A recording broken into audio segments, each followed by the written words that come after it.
Bonjour à tous, j'espère que vous allez bien. Aujourd'hui, nouvelle vidéo débrief des deux matchs que j'ai regardés de cette 5e journée de LDC, dont Paris-Bayern et Real Madrid-Liverpool. Si la vidéo vous plaît, likez, abonnez-vous et c'est parti. C'est encore une soirée compliquée que j'ai vécue mardi soir. Encore une fois, comme depuis le début de cette édition de la Ligue des Champions avec le PSG, j'ai l'impression de me répéter toutes les semaines. Mais presque rien ne change et les conclusions sont dans l'ensemble les mêmes. On va donc débriefer ce match. Du côté du Bayern, c'est assez classique. Juste Olise n'est pas aligné au contraire de Sané alors que la qualité de leur début de saison est opposée. Mais le pire, c'est du côté de Luis Enrique qui va choquer tout le monde en alignant un 4-4-2 avec au milieu Raúl Neves, Vitinha, Zaïre Emery et Fabien Ruiz, laissant tout seul Dembélé et Barcola alors que le plus gros problème de l'équipe c'est la finition, donc pas très logique sur ce coup-là Enrique. La première mi-temps était pas mal avec beaucoup d'intensité des deux côtés, digne d'un vrai match de LDC. Après c'est vrai qu'il y avait peu d'occasions et que la bataille s'est faite plutôt au milieu de terrain. On a donc deux équipes appliquées, concentrées avec l'envie de bien faire, avec notamment un gros contre-pressing des Parisiens qui ont dépensé beaucoup d'énergie pour récupérer haut le ballon en réalisant un pressing aussi sur Manuel Neuer, tout comme le Bayern sur Safonov. Donc les 37 premières minutes sont serrées avec deux équipes qui se regardent dans les yeux avec une vraie bataille mais peu de tir. Avant ce corner du Bayern, cette erreur de Safonov et cette tête de Kim Min-jae qui trompe la défense parisienne. C'est cruel mais c'est logique et mérité, surtout quand on connaît la difficulté des joueurs parisiens sur coup de pied arrêté depuis quelques temps déjà et qui leur a coûté beaucoup de points, y compris cette année. On fait une bonne entame de seconde période avec toujours l'envie, ce gros pressing et cette bonne intensité jusqu'au carton rouge de Dembélé qui réduit à 10 les Parisiens et qui scelle définitivement le match. Malgré une débauche d'énergie admirable de la part des joueurs du PSG, c'est trop tard et s'incline 1-0 à l'Allianz Arena avec seulement 4 points à l'issue de cette rencontre en 5 matchs. Le Bayern du Belge Vincent Kompany n'aura pas été impressionnant mais efficace, aura su marquer quand il le faut et profiter des faits de jeu. Il y a quand même quelques performances à noter comme celle de Kingsley Coman et Konrad Laimer.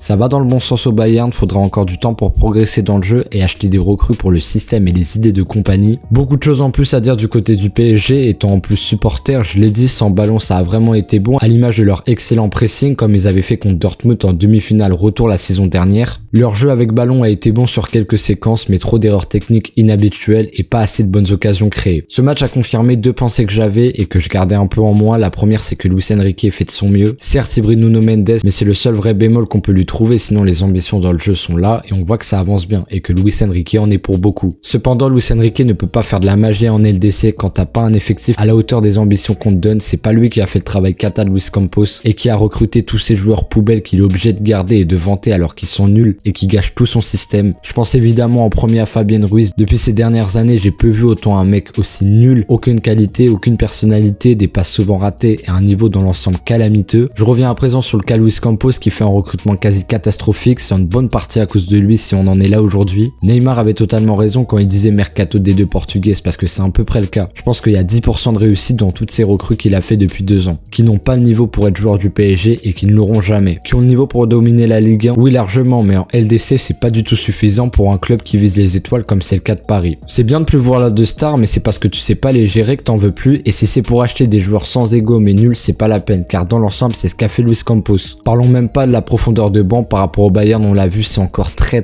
moyen. J'ai pris aucun plaisir devant le PSG en LDC cette année, c'est pas normal, sachant que le plaisir je le prenais encore pleinement il y a 2 ans. Ce club c'est vraiment de pire en pire, tout ce que j'ai dit là tu peux le retrouver dans tous mes débriefs du PSG en Ligue des Champions depuis le début de saison et c'est effrayant. On nous avait vendu un projet avec des joueurs de top qualité, pour la plupart français avec de l'envie qui mouillerait le maillot car ils aiment le club, mais là on a un effectif très moyen par rapport aux autres géants, très loin de tous les concurrents pour la victoire finale. Dembélé et Barcola c'est bien mais en LDC ça a pas le niveau, ou en tout cas pas pour être titulaire indiscutable, jamais, c'est des joueurs de complément. Dembélé c'est tellement dommage car il a des qualités naturelles évidentes énormes et Barcola qui est juste pas au niveau pour être titulaire au PSG en Ligue des Champions. Attention je le kiffe mais en LDC cette saison il a montré 0 et Dembélé aussi je l'adore mais j'en peux plus. Impossible de faire quoi que ce soit quand ton joueur phare te gâche 50% de tes occasions. Safonov fait un bon match même avec sa bourde, la défense pas mal sans plus, le milieu si on enlève l'horrible Fabien Ruiz il peut vraiment être bien mais l'Espagnol a tout gâché et l'attaque comme j'ai dit ça n'a pas le niveau pour nos ambitions. Et c'est le cas pour beaucoup de joueurs au club, pas le niveau de nos ambitions. Donc soit Campos continue comme ça et on va encore régresser, il va falloir bien baisser nos attentes avec ce club, ou soit il se reprend, il a un minimum de réflexion avec lui-même et il prend maintenant des joueurs avec de vraies qualités, des top players comme on a toujours eu au club et que tous les autres grands clubs ont dans l'entièreté de leur effectif, et c'est eux qui t'ont gagné les plus grands titres, y compris la LDC. C'est pas des joueurs moyens qui n'auront jamais le niveau pour jouer à Paris mais qui sont quand même là et titulaires. Quand on compare l'effectif d'aujourd'hui et celui d'il y a 5 ans, c'est juste horrible. J'espère vraiment que la situation va s'améliorer et vite parce que là je commence à saturer. Et pour finir, personnellement j'ai détesté l'arbitre, j'aime pas les arbitres qui laissent pas jouer, qui sifflent tout le temps pour pour rien. Son carton rouge là, il a tué le match alors que sur les 2 fois c'est largement discutable. Donc voilà, ceux comme ça je les aime vraiment pas et j'aurais dit évidemment la même chose si Dembélé était au Bayern. J'ai passé une bonne soirée devant ce Liverpool-Real Madrid avec une confrontation très intéressante entre la meilleure équipe du monde à mon avis, donc Liverpool, et le meilleur effectif du monde, donc le Real, même si l'équipe compte beaucoup de blessures comme Militao, Vinicius et Rodrigo. Carlo Ancelotti opté pour Raúl Asensio en défense, Arda Güler en milieu de terrain et Brahim en attaque. Du côté de Liverpool, compo classique sauf Connor Bradley qui est aligné en tant que latéral avec l'absence de Trent Alexander-Arnold. Cette première période va être bien maîtrisée par Liverpool qui va confirmer définitivement le très bon travail de Arne Slot depuis son arrivée. Perso, j'étais déjà bien enthousiasmé par l'équipe et j'attendais ce match et celui face à City qui arrive ce week-end. Et là, c'est déjà une partie du boulot faite et plus que bien faite d'ailleurs. Dans ce Liverpool, tout est bien fait, de la relance au pressing, au jeu avec ballon fluide, cohérent et super satisfaisant à regarder. Pour le Real Madrid, ça a été beaucoup plus compliqué. Ils ont clairement été dominés par les Reds avec un mal fou à se créer des occasions franches au contraire de leur adversaire. La deuxième, c'est sensiblement la même chose. Liverpool est épatant. On en vient même à se demander si on n'est pas en 2019 tant la performance est parfaite de Liverpool. En tout cas, bravo à eux, c'est mérité. McAllister va ouvrir le score à la 52e sur un beau 1-2 avec Bradley. Entre temps, le Real va avoir l'occasion de revenir à la marque avec un penalty de Mbappé qui va être manqué. Salah aussi va y passer au loupage de penalty avant que Gakpo enterre toute espérance pour les merengues au plus mal. Individuellement, j'ai trouvé Camavinga au top du top, une vraie performance de Ligue des Champions et d'un joueur du Real Madrid. Qu'est-ce qui m'empêche aujourd'hui de le mettre parmi les meilleurs 6 d'Europe car son niveau il est excellent. Je me demande parfois quand même comment le Real Madrid et l'équipe de France s'en passent aussi souvent. Et après, il y a que Valverde que j'ai trouvé bon, comme d'habitude, j'ai envie de vous dire, à un poste en plus qui n'est pas le sien. Bravo à lui, l'un des seuls exemplaires en permanence. Maintenant, on va passer au plus grand flop de ce match, celui dont tout le monde attendait beaucoup étant donné qu'il retrouvait son meilleur poste avec l'absence de Vini. En plus, son dernier match, je l'ai trouvé vraiment pas mal. L'un de ses meilleurs depuis longtemps, même si les gens de Twitter qui ne l'ont pas regardé essayeront de vous dire le contraire. Donc il était attendu au tournant pour porter le Real Madrid offensivement, mais là je crois qu'on a touché le fond. Son match est cadavérique, il est absent de toute bonne chose dans le match. Il réussit rien et en plus, pour encore mieux l'enfoncer, il rate un penalty qui aurait pu changer le cours du match. Là ça fait vraiment peur son niveau et ça s'empire chaque semaine. Moi je vais vous dire la vérité, je fais plus partie de ceux qui veulent son mal entre guillemets. Là il me fait réellement de la peine, donc grosse force à lui parce que c'est sûr qu'on est loin de tout savoir sur son cas. Le Real Madrid quand même ne m'inquiète pas plus que ça par rapport au PSG car ils ont quand même de l'expérience, des top joueurs à chaque ligne etc. Mais Mbappé il fait trop de mal à cette équipe donc faut qu'il se remette vite dans le droit chemin car si le Real est mal aujourd'hui, c'est en partie de sa faute. Le départ de Kroos y a largement aussi contribué, faut pas l'oublier. Concernant Liverpool, quelle performance de Connor Bradley qui a réussi à faire oublier Trent Alexander-Arnold. Il a jamais été dépassé par l'attaque madrilène et a montré de belles choses offensivement. Son tac sur Kylian en première période, il était juste fou. C'est pour les moments comme ça que tu regardes le foot. Pour moi, Bradley, c'est l'homme du match. Le milieu de terrain, je le trouve incroyable. Des profils qui se compensent à la perfection avec des joueurs qui sont parfaits pour ce que tu veux faire. Curtis Jones, son évolution est folle. McAllister, il a toujours été trop fort. Et Gravenberch, depuis cet été, c'est un top player.